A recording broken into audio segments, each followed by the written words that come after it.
Shalom à tous et à toutes. Alors bienvenue dans le Beth Midrash Nafshi.fr de Natania. Alors ce Shabbat, on va lire la parasha Pinchas et on va réfléchir ensemble au sens profond, au secret du mois de Tammuz. Comme par hasard, juste avant la parasha, juste avant le Shabbat Pinchas, on va lire le 17 Tammuz. Donc on va essayer de comprendre profondément le lien. Qu'est-ce qu'Hachem il attend de nous durant ce mois de Tammuz? Alors il y a un midrash qui est exceptionnel, c'est un Yalkut Shimoni, qui est justement à la fin de la parasha Pinchas, que le Rav Moshe Shapira Zatzal chaque année répétait dans ses cours. Hachem, il a voulu donner une fête à tous les mois d'été. Tous les mois d'été, il y a une fête. Le premier mois d'été, c'est quoi? Le mois de Nissan, c'est quoi la fête du mois de Nissan? Pessah, très bien. Après, il y a le mois de Iyar, c'est quoi la fête du mois de Iyar? Pessah Sheni. Après Sivan, c'est quoi la fête du mois de Sivan? C'est facile. Shavuot. Et Tammuz, normalement, le 17 Tammuz, normalement, quelle fête ça aurait dû être? Rosh Hashanah. Après le 9 Av, normalement, quelle fête on aurait dû avoir le 9 Av? Kippour. Le mois d'Elul, on aurait dû avoir Sukkot. Et Tishri, normalement, on aurait dû passer déjà encore à autre chose. Comme on a fauté malheureusement, 17 Tammuz, il y a eu le Chet HaEgel, Tisha B'Av, on a fait la faute des explorateurs, les Meraglim. Eh bien, Kadosh Brou a enlevé, a tout décalé au mois de Tishri. Et maintenant, toutes les fêtes sont en Tishri. Rosh Hashanah, Kippour, Sukkot. Mais normalement, ça n'aurait pas dû être comme ça. Normalement, 17 Tammuz, eh bien, logiquement, ça aurait dû être la fête de Rosh Hashanah. Quel rapport? Quel rapport entre 17 Tammuz et Rosh Hashanah? Alors, pour comprendre plus profondément le secret du mois de Tammuz, le rapport avec Rosh Hashanah, alors il y a un midrash qui est incroyable. Un midrash qui dit que Kadosh Brou, logiquement, comme malheureusement à cause de nos fautes, Hachem a décidé de détruire le temple. Alors Hachem voulait détruire le premier mois. C'est quoi le premier mois de l'année? Vous savez que d'après le calendrier hébraïque, le premier mois de l'année, c'est Nissan. C'est le premier. Donc Hachem a dit, je vais détruire le temple au mois de Nissan. Et là, il va y avoir un avocat qui va sauver le mois de Nissan de cette destruction. Alors Nissan, c'est quel signe astrologique? Est-ce que vous savez? C'est bien entendu, c'est le bélier. Eh bien, le bélier, il y a un grand tzaddik qui va avoir le mazal du bélier du mois de Nissan, c'est Yitzhak Avinu. D'ailleurs, la Gemara a dit que Yitzhak Avinu, d'après tous les avis, il est né au mois de Nissan. Comme on voit que l'ange a dit à Abraham, voilà, je reviendrai, c'était Pessar, dit Rashi, et vous aurez un fils. Donc Yitzhak est né au mois de Nissan. C'est lui qui a le mazal bélier.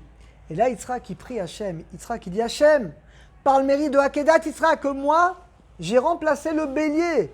J'ai fait Akedat Yitzhak, j'étais prêt à mourir pour toi. Finalement, c'est un bélier qui va être pris à la place d'Yitzhak.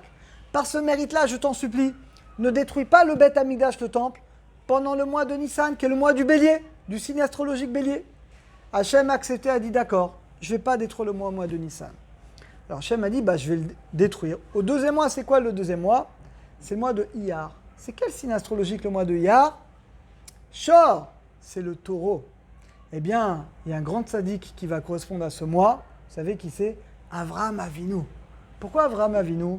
Et là, Avraham, il dit Hachem, Hachem, je t'en supplie, par le mérite que j'ai fait à Knassat Ochim, j'ai eu les 3 invités, je leur ai donné 3 langues de bœuf. Comme dit Rashi, 3 langues de bœuf. Je t'en supplie, par le mérite de mon chesed, ne détruis pas le temple pendant le mois de Iyar, qui est le mois justement du Shor, qui est le mois du taureau. Hachem, il dit d'accord. Par le mérite du chesed d'Avraham, et qui a donné 3 langues de veau à ses invités, je ne vais pas détruire le temple durant le mois de Iyar. On passe à quel mois? Sivan. Sivan, c'est quel signe astrologique, les amis? Eh bien, c'est les Gémeaux. Gémeaux, c'est 2 jumeaux. C'est facile, vous l'avez compris. Qui est le grand tzaddik qui va correspondre au mois de Sivan? Yaakov Avinu. Yaakov, il était le jumeau d'Esav. Et regardez l'argument de Yaakov. Vous savez, Rachid nous dit que jusqu'à l'âge de la bar mitzvah, on ne voyait pas la différence entre Esav et Yaakov. Les deux allaient étudier la Torah. Eh bien, Yaakov va dire à Hachem, Hachem, moi, quand j'étais jeune, j'ai tout le temps essayé de rapprocher mon frère de la Torah. Il essayait d'étudier avec lui, de le rapprocher. Il a essayé jusqu'à un moment où, malheureusement, il a tourné. Malheureusement, à 15 ans, il a complètement tourné. Alors, Yaakov va dire Hachem, par le mérite que j'essaie de sauver mon frère jumeau Esav, je t'en supplie, ne détruis pas le temple durant le mois de Sivan, qui est justement le mois qui correspond au signe astrologique des Gémeaux. Alors Hachem a accepté l'argument de Yaakov. Alors donc Hachem va maintenant détruire le temple au 4e mois. C'est quoi le 4e mois? Le mois dans lequel on est? Le mois de Tammuz. Alors intéressant, le mois Tammuz. Est-ce que vous savez à quel signe astrologique ça correspond? Le Cancer. C'est quoi le Cancer? C'est pas de maladie, je vous rassure. Le Cancer, c'est un crabe qui est dans l'eau. Alors déjà, on ne comprend pas vraiment. Si c'est l'eau, on n'a qu'à mettre un poisson. Pourquoi un crabe dans l'eau? À quel tzaddik représente le mois de Tammuz? Vous savez à qui? À Moshe Rabbeinu. Vous allez dire, mais quel rapport? Quel rapport? Pourquoi Moshe Rabbeinu? C'est lui qui correspond au mois de Tammuz, qui est le mois de l'eau. Alors la raison, les amis, on va donner deux arguments. Premier argument, regardez son nom. Le nom de Moshe. Vous savez que Moshe, dit le Midrash, il avait 10 noms. Ah, Victor, 10 noms qui montrent son rôle qu'il a donné la Torah. Et pourtant, la Torah ne va rappeler qu'un seul nom. Le nom que Bithia lui a donné, le nom qui est écrit dans la Torah, Moshe. Pourquoi l'appelait Moshe? Qui minamai mishitiu. Car il a été mishitiu, il a été tiré finalement, il a été tiré des eaux. L'eau, dit le Raphaël Vital, c'est la Torah, mais l'eau, c'est également les Tavot.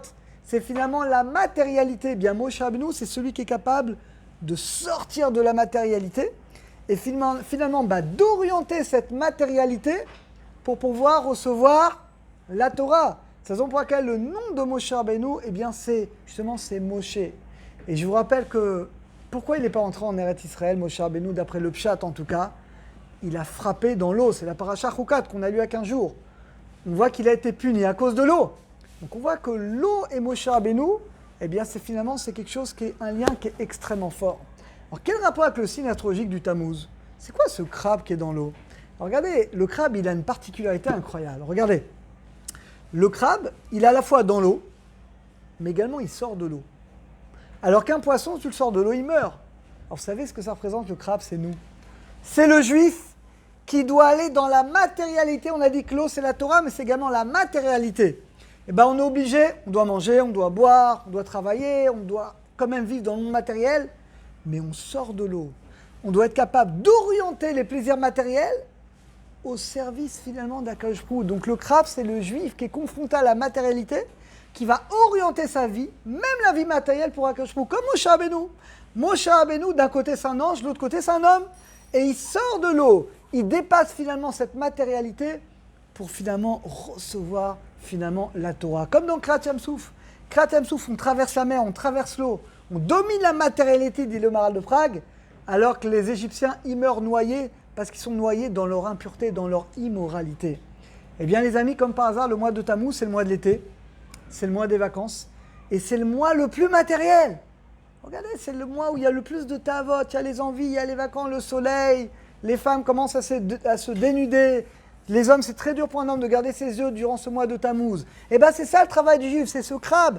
On est dans l'eau, on ne doit pas se faire noyer, on doit être capable de sortir de l'eau, d'utiliser notre matérialité pour servir finalement à Kadosh Baruch Hu. Et bien finalement les amis, c'est ça le secret du mois de Tammuz. Le mois de Tammuz, pourquoi c'est le crabe? C'est ça.